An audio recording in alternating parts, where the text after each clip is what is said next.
Hello everybody, today's Thursday Things is all about ecosystems and creating ecosystems.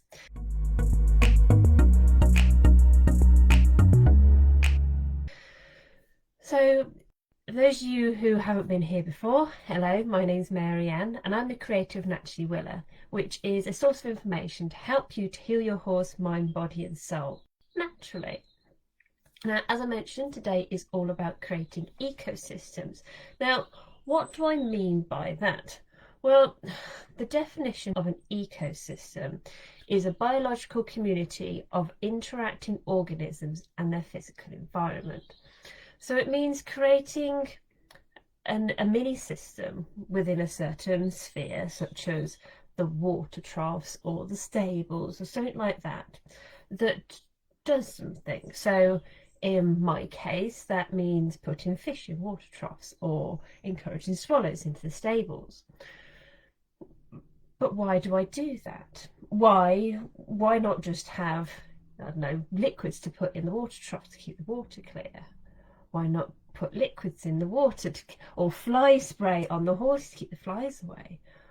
Or why not keep the swallows out and put up fly tape? So I'm lazy. Let's put it that way. I don't want to do things repeatedly year after year after year when there's something that'll do it for me. I mean, why spend that effort, that time, doing something day after day, year after year, when you don't have to? I'd much prefer spending that time with the horses, actually sat in the fields doing the art of nothing, or doing something that actually needs my attention, like changing certain areas of the track system, or taking down trees that are too big, or laying hedges, or so many things that I could be doing with my time that I prefer to do with my time. So why not use what nature already provides? Now, as I've mentioned, I put fish in the water troughs. Now, there is a video up on YouTube that's called How to Stop Horseflies. Now, in that, I create an ecosystem in that I put fish in the water troughs. Now, in doing that, the fish eat the larvae that is born, laid by the horseflies in the water troughs, because horseflies breed in water. It's their first stage of their development is in water, and the only water that I have available within my entire land, where possible, is the water troughs. So by taking those out, eliminating those areas where the horseflies can come, it severely reduces the amount of horseflies around my horses. Now think of all the discomfort that I've saved my horses just by putting 2 or 3 fish into water troughs. And I've not had to buy fly rugs or fly repellent or fly masks. I mean, granted, I do have some of those things from before I started doing these things, but I very rarely use them. And for the few horseflies that I do have around, that's why my horses have turmeric on their yard, ad lib. Also why they've got a garlic water trough to repel the horseflies even further themselves. So that has reduced the bill that I've had to deal with. No fly rugs, fly masks, fly spray, fly anything over summer. The amount of money that I've saved from just simply having fish. Now, okay, there is a little bit of initial setup in the fact that you've got to have somewhere for them to winter overnight, because our water troughs are above ground, so they can't be in them over the winter. It'll be way too cold, we'd lose them and you have to buy some more, and it's just not great. And I don't like having animals on our land that we don't look after and give them the best life that we can do. Now, I have had the question asked by Laura. Hello Laura, if you're with us. If anybody's with me, let me know in the comments below. Put hello, or if you're watching a replay, put #replay and let me know. But I was asked the question by my friend Laura. She said, well, what about the fish? Isn't it all right for them? Is it all right? Are they okay in the water trough? Well, actually, Yeah, okay, they haven't got a water pump which is aerating the water. I know you're not putting food in, but the fish that come out of the water troughs are healthier than when we used to have a fish pond, as in have our fish in a pond all year round before we started putting them in water troughs. And that's because they're doing what is natural to them. They're doing natural movement, swimming about, swimming after things, going up to the surface, just taking whatever off the surface. They're eating their natural diet, i.e. larvae and the odd fly that just is a bit too slow on the surface, and a number of other things that end up in the water trough. They have natural behaviours. They're feeding off the bottom, they're feeding off the top, they're swimming after things right in the middle of the water trough.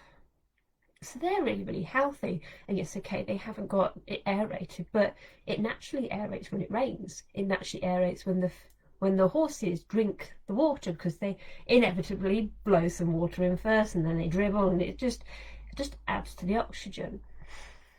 Not to mention when we fill up the water troughs themselves, that's quite a lot of force of all the water that's coming out of the water bowser that forces water into the forces oxygen into the water. And you've also got the fact that I only put about two, maybe three fish in a huge water trough. So the uptake of the oxygen that's in there isn't vast. It's not outweighing the amount of oxygen that's in the water. So it's all about balance. Again, coming back to my green witch nature, encouraging nature to do what she loves best, what she knows how to do best, and creating balance so that it can continue for as long as I need it to.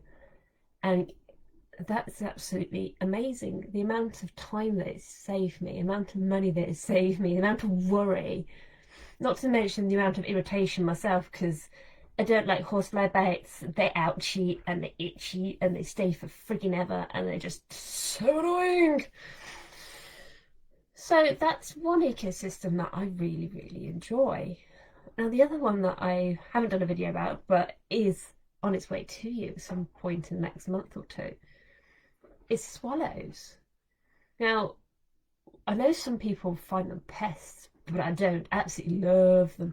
Absolutely love watching them flying about, and we get excited when they first start arriving, because they travel thousands of miles each year, and it's absolutely amazing.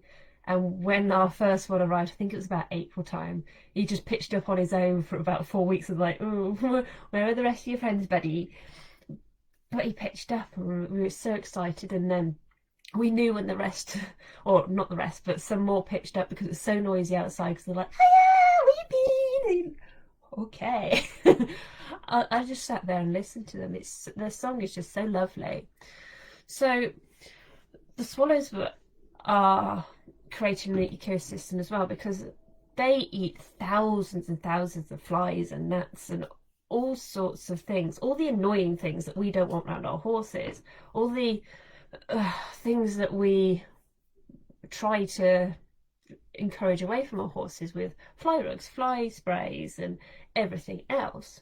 So by encouraging them into our stables, by encouraging them to breed as much as we can, by not disturbing their nests and creating little platforms for them to nest on in the stables, so that hopefully they nest where we want them to.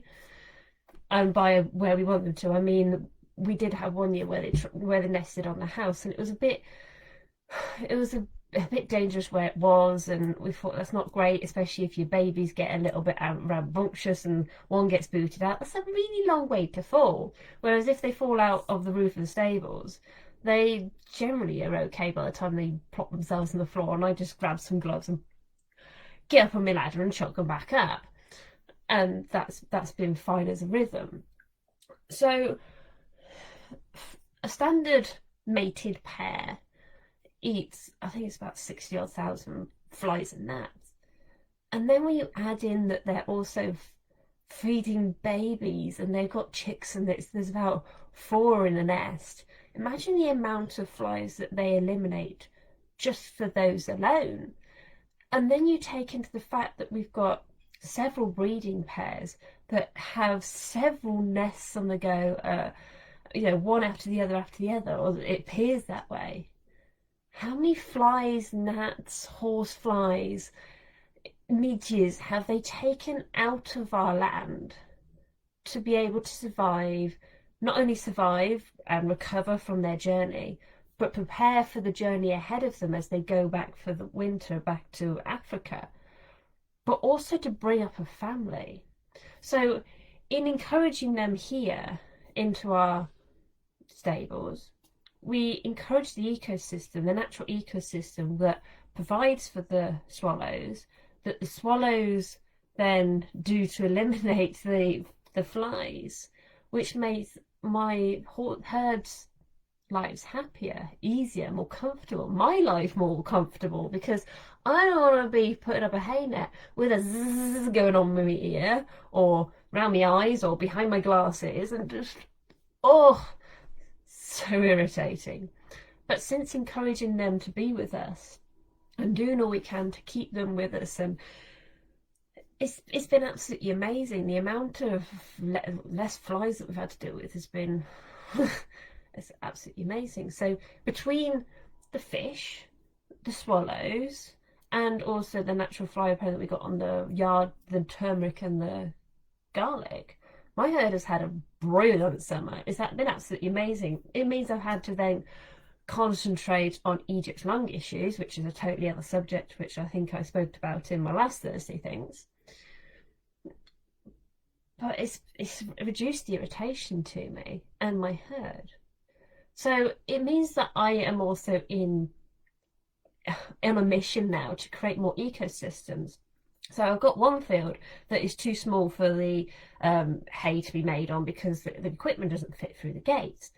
So I'm now changing that into an owl field. It's so poxy, I may as well encourage more wildlife. Now, to encourage more wildlife, that means I've got to increase the grass diversity, which means more grass diversity in that field then gets blown over to the other fields, which means my hay fields get more grass diversity, which is better for my animals, my herd. And in having the better grass diversity, I encourage more wildlife. I encourage barn owls, which means that there's more voles around. And voles are a amazing little creature that gets eaten by everything. But when the barn owls aren't eating voles, they're eating mice. And mice get in my tack room. So I want them around so that I have less mice in my tack room, which means I have less concerns that they've got rat droppings in the major's bucket, because they always end up in his buckets, no matter what sort of pyramid or concoction of a stand that I put it on. They always end up in there, the little buckets. So I'm also looking into having bees, because bees will do great for everything.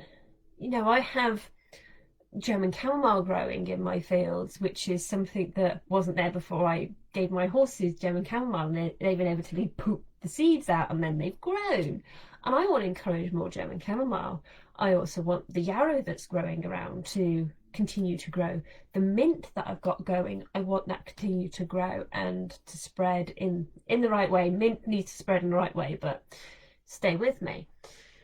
Not to mention the fact that we've got an orchard, so bees would help our own orchard. So in adding an animal to do a job for me, I'm creating a format, if you will, for them to benefit the herd as well as me.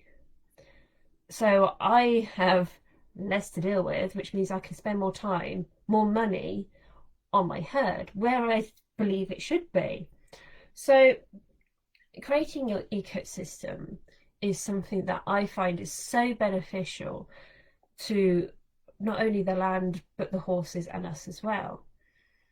And it's something that I'm going to continue to try and do to create more, so that I have to do less and the land becomes more or less like a wildlife paradise, and my herd have the most natural sort of environment to be in, which means that they've got better mental stimulation on their paddock paralyzed tract system. They've got natural movement, they've got natural foraging, they can take their own medicinal plants to to munch on as they see fit, which means that inevitably they're healthier, which means my vet bill goes down. You see, there's a lovely knock-on effect, which saves my pocket, which means I have more money for other stuff, which is absolutely amazing, and more time. Those are two things that horsey people need, don't we? More time and more money, or to save more money and save time. So I think before I start going round in circles, that is probably me for creating ecosystems. They're amazing. I love them. I encourage you to start creating your own. If you can think of more ecosystems to create, let me know. I'd love to hear what you're going to try and possibly nick some of your ideas as well. So, can you believe how dark it is? I can't believe how dark it is out here. It's supposed to be summer. Come on, it's August. Anyway, that is me for today. I hope you've enjoyed this Thursday Things. If you have, let me know in the comments below. Like the Facebook page if you haven't already done so, and follow it. Join the Facebook group as well. We've got a lovely community over there. We're starting to put more bits and pieces of information in there. And don't forget, there's also the YouTube channel as well, where I've got several videos. Obviously, I've already mentioned the How to Stop Horseflies video, which is creating the ecosystem for the fish. And there's a swallow video coming out for you as well. So that's it for me today, everybody. Thank you for joining me, and I'll see you next week for my next Thursday Thinks, which is all about how I wrote an article. So join me for that, and I'll see you then. Bye.